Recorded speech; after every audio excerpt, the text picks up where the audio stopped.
Hi, everyone. Now that we have a basic idea of linear transformations, I've given you some examples. We talked about some basic properties. I talked about how the transformation can define the range by looking at the transformation just on a basis of the original vector space that you're coming from. You need to have some operations on these things. They're just functions. So you remember you can add functions, subtract functions.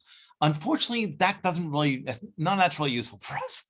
Adding functions, adding transformations is not really useful. Subtracting transformations is not really useful. Composition of transformations, though, is really useful and needed. So we're going to use the same definition you learned back in college algebra. Suppose that we have two linear transformations, T and S. T goes from the vector spaces U to V. S goes from the vector space V to W. Notice they're different, so they don't have to be the same. The composition of S with T, denoted as S circle T, is a mapping that goes from U to W, and is defined by S composed with T of the vector U is S of T of U. And that's for all vectors U in the vector space U. I try to draw a picture here that gives you an idea of what's going on. T maps U to T of U. That's this part. But then S maps T of U to S of T of U. And I want to just define a new transformation that skips the multiple steps and goes from the beginning to the end. That's the transformation of S composed with T. Now, this is not any different from what you learned before in college algebra. I mean, at all. It's the same definition. It's just that now you're mapping between different spaces, while in college algebra, you only ever use things from the real line, just real numbers, and that's it. So let's go and find out what is S composed with T of the vector A, B, if the transformations are defined as you have here. So this would then be S of T of A, B. But that is S of, that'd be A plus B, X. But that is, S takes any vector polynomial and just multiplies it by X. So that would then be X times A plus B, X. And that is AX plus A plus B, X squared. And that's the answer. That's what it does. Not magical at all. Now, there is a very big concern, though, and that is you can define normal composition. It's just between functions. So it's not magical at all.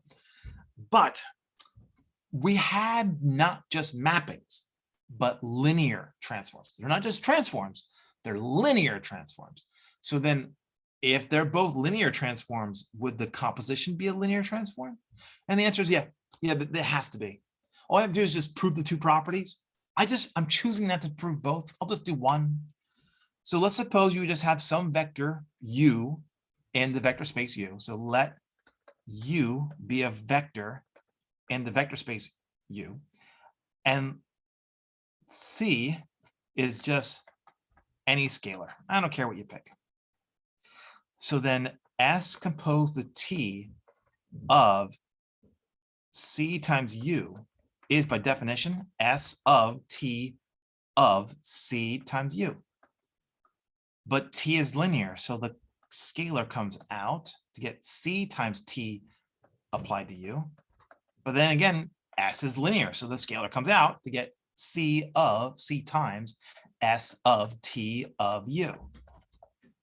But that's C times S composed with T of U, because that's literally the definition of composition. And that's the first property right there. The scalar comes out. The other one, I'm just choosing not to prove it.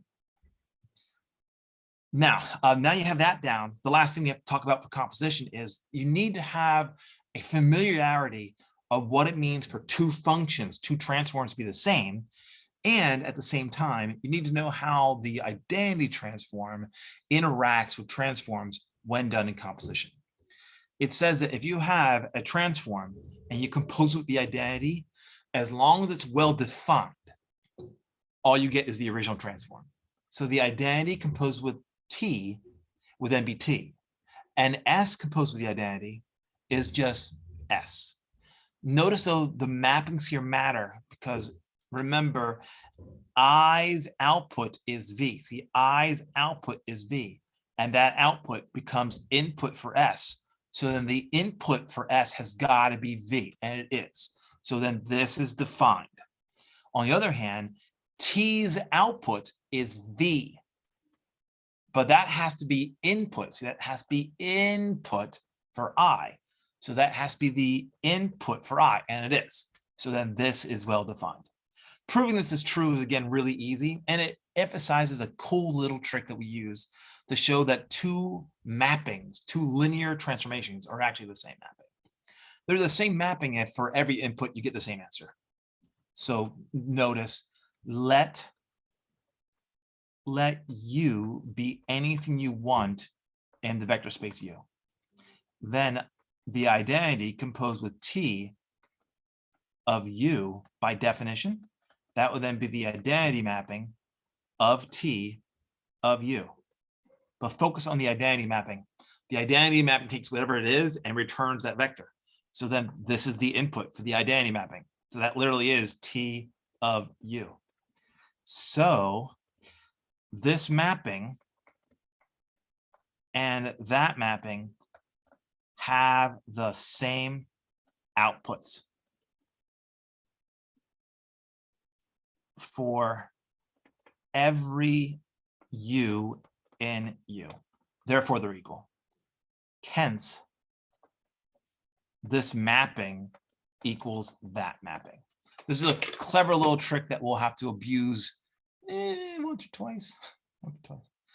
I believe that's enough for that video. We're now on next to the last one.